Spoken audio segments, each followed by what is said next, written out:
My fiancé's parents said, "You need to sign this prenup that leaves you with nothing." She nodded and said, "It's just a formality." I replied, "Then let's formalize it." The room went silent when I added my own clause. I, 29 male, thought I was living the dream. Engaged to Natalie, 26, beautiful ring on her finger, wedding planned for next spring. We'd been together 3 years, living together for 1. Everything seemed perfect until last Tuesday when her parents invited us for dinner. Should have known something was up when her father, Gregory, insisted we come over for a formal discussion about the future. The man owned a chain of high-end furniture stores and never let anyone forget it. We arrived at their mini mansion around 6 p.m. Her mother, Patricia, greeted us with air kisses and guided us to Gregory's study instead of the dining room. Red flag number 1. Sit. Sit, Gregory said, gesturing to chairs across from his massive oak desk.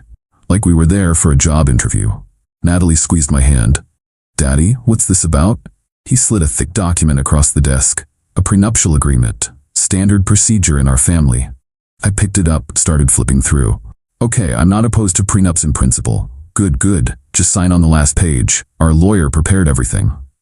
"I'll need to read it first." Patricia laughed. "Oh honey, it's all legal jargon. Basically just says what's yours stays yours, what's hers stays hers." But that's not what it said. Not even close. As I read, my stomach dropped.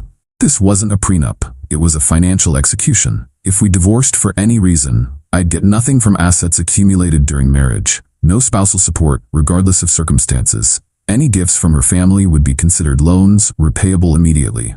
If we had kids, she'd get automatic full custody. I'd be responsible for her attorney fees. Her student loans, $85,000 worth, would become my responsibility. Any joint property would default to her. "This is extensive," I said carefully. Gregory leaned back.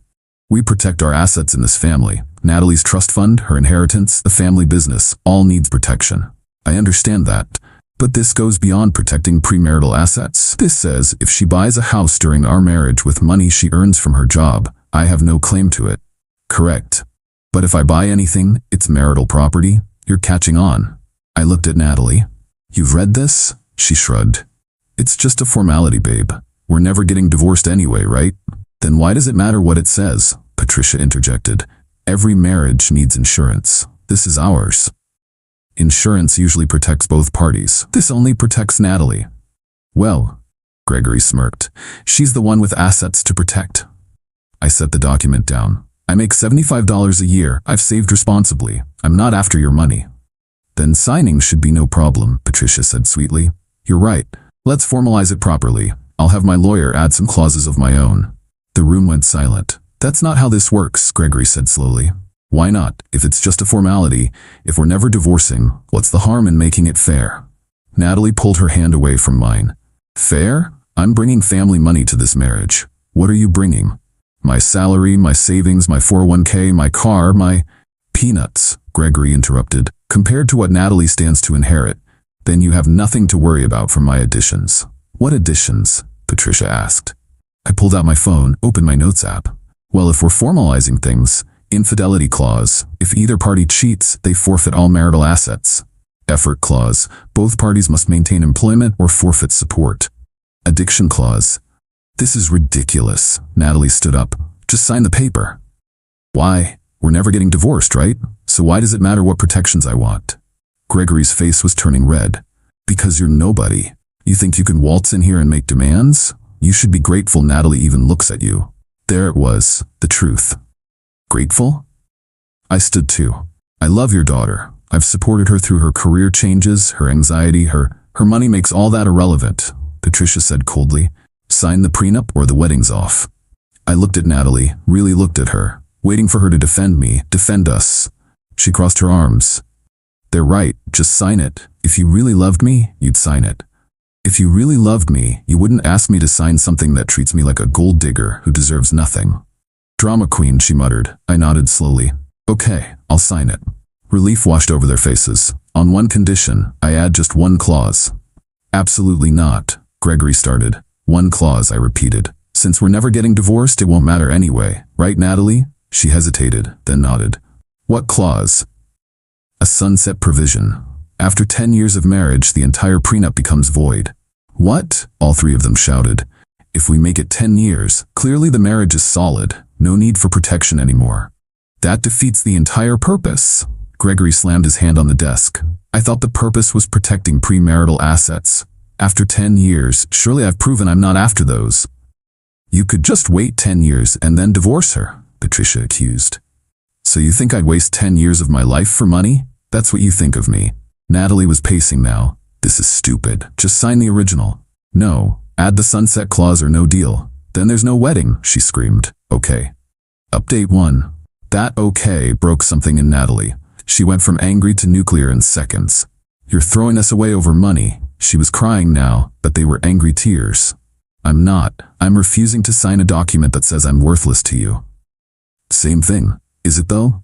I left that night with Natalie screaming at me to come back and be reasonable. Her parents just watched with smug satisfaction, probably thinking I'd cave by morning.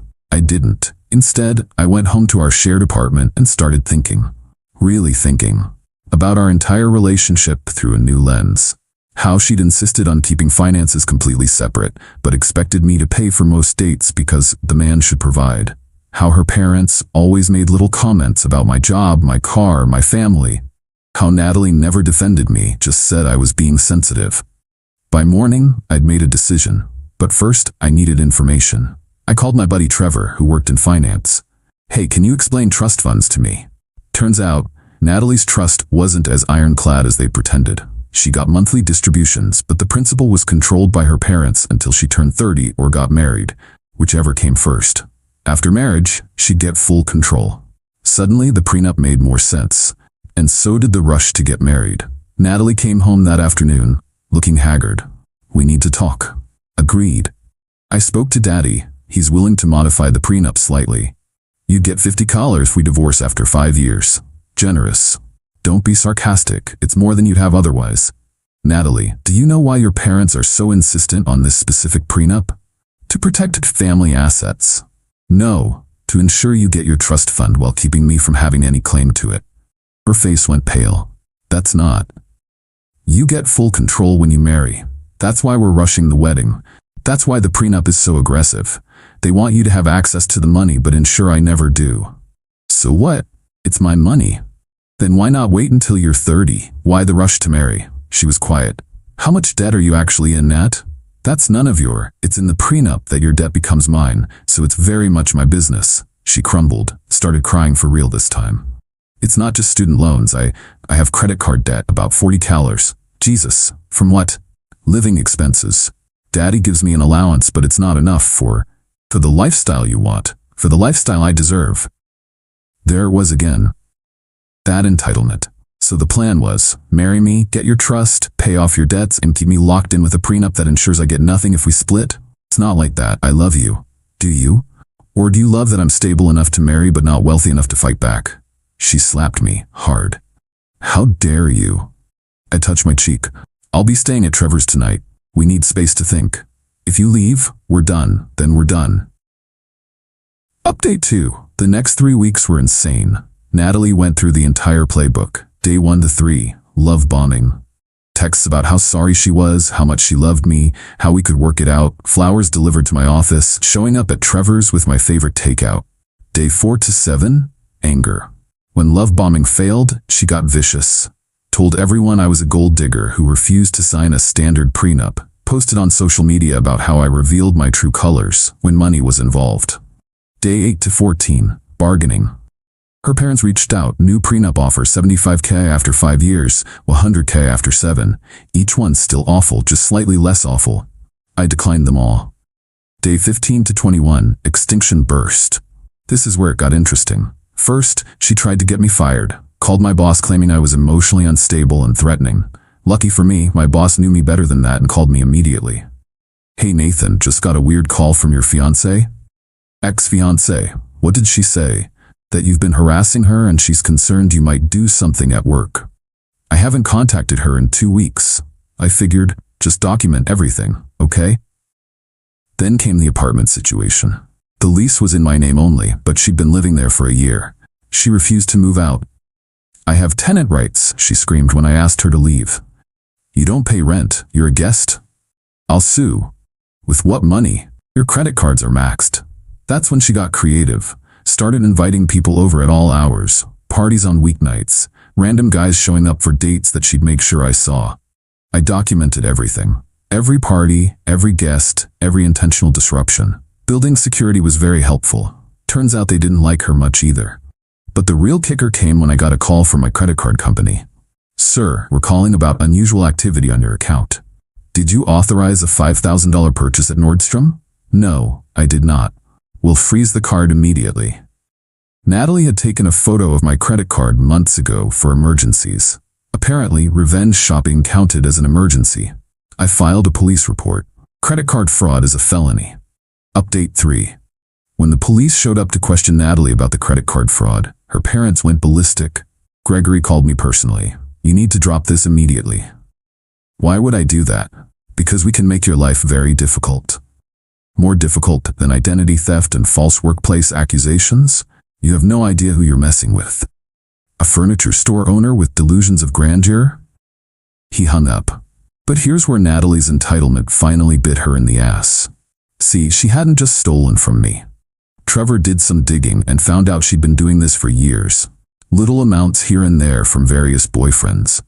Never enough to prosecute, just enough to supplement her lifestyle. Except this time, she'd gotten greedy and sloppy. The detective assigned to my case was very interested when I mentioned her pattern. Even more interested when 2 of her exes came forward with similar stories after I posted about it in a local Facebook group. Suddenly, Natalie was facing multiple fraud charges. Her parents' lawyer reached out within 48 hours. My clients are prepared to offer a substantial settlement to make this go away. I'm listening.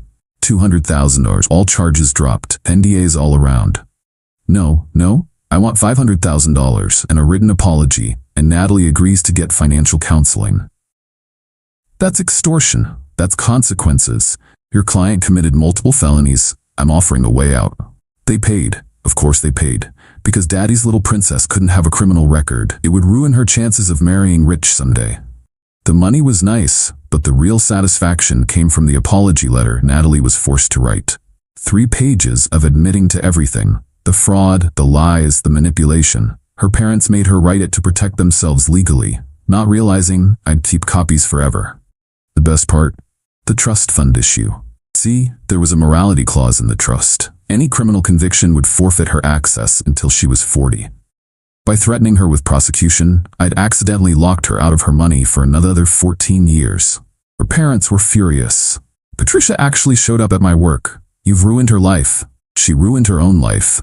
I just refuse to be collateral damage. She'll never forgive you. Good, I don't want her forgiveness. You're a monster. I'm a man who refused to be used. If that makes me a monster, I'll wear the title proudly. It's been 6 months now. Natalie moved back in with her parents. Last I heard, they were trying to find her a new rich husband, but word had gotten out about the fraud situation. Turns out rich guys don't like gold diggers who steal from their partners. Ironic. I used part of the settlement to buy a house. Cash. The rest is invested. I'm dating again, a teacher named Melissa, who thinks prenups are totally reasonable when they're actually fair. Sometimes I think about that night in Gregory's study. How different my life would be if I'd just signed. I'd be married to a woman who saw me as worthless, probably drowning in her debt, definitely miserable. Instead, I'm free, financially stable, and I know my worth. The prenup was meant to protect them and destroy me. In the end, it did the opposite. Guess that's what happens when you try to formalize inequality.